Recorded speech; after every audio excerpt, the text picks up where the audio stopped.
Howdy folks, welcome to week 3, so yeah, let's crack on with it.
Right, fast lap done and loaded, and let me show you all the lovely jubbly stuff. So, info tab for you, we are using the Jerez fixed setup from iRacing. Even though this is an open session, I did change the brake bias to 56.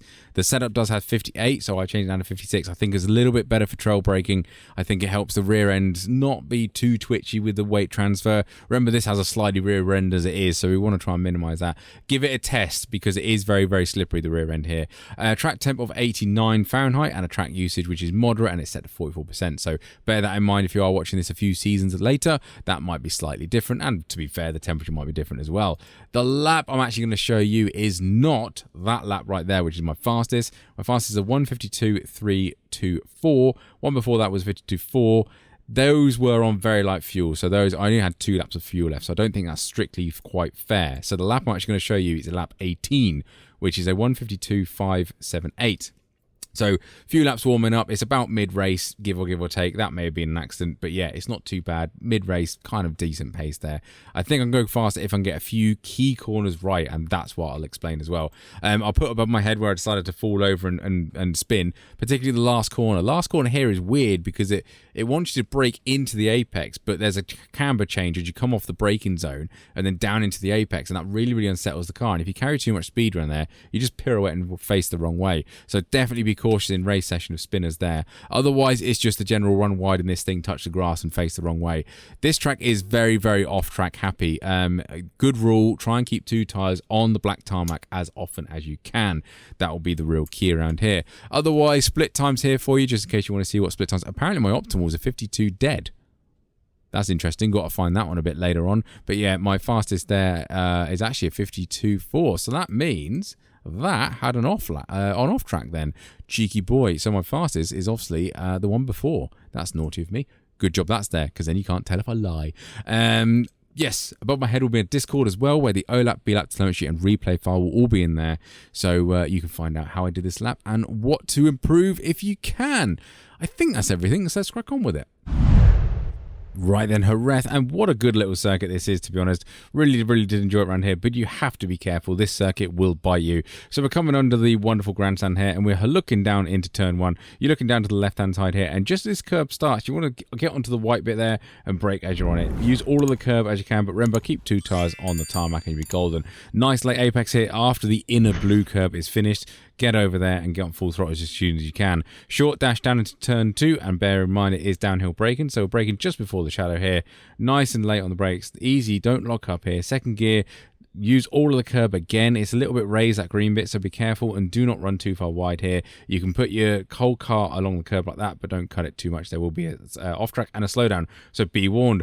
Absolutely full throttle through there, absolutely fine. Use all the curb on exit and cut to the apex and then use it all again. Absolutely fine there, flat out. Don't worry about it. Now, this point is kind of when that green road is. I don't know why it's green, but anyway, I use that one as a brake. Stay late on the curb as best you can and try and cut the car back. Try and balance the car with the brake and throttle. Get a nice late apex as you come over this really awkward crest, and do not run wide here. You will get an off track very, very easily. Now, I do run a little bit wide, so I'm not sure how it is an off track, so maybe the off track is a little bit further down. Didn't do enough testing, but it is so easy to get an off track there and ruin your lap time. And that corner is so important because it leads onto this straight, so bear that in mind. 100-meter marker board, first marker board of the circuit, but we are braking at it nice and heavy down here.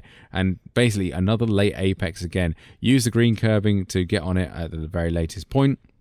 Smooth on the power because you don't want to run wide out there on the green sort of concrete stuff. There is an off track out there as well, so that's a real pain in the rear. Bring it to the right hand side at this point, and this corner is absolutely flat out. Really, really fun. It almost looks like it isn't flat out, but you're absolutely golden. You can go through there, not a problem.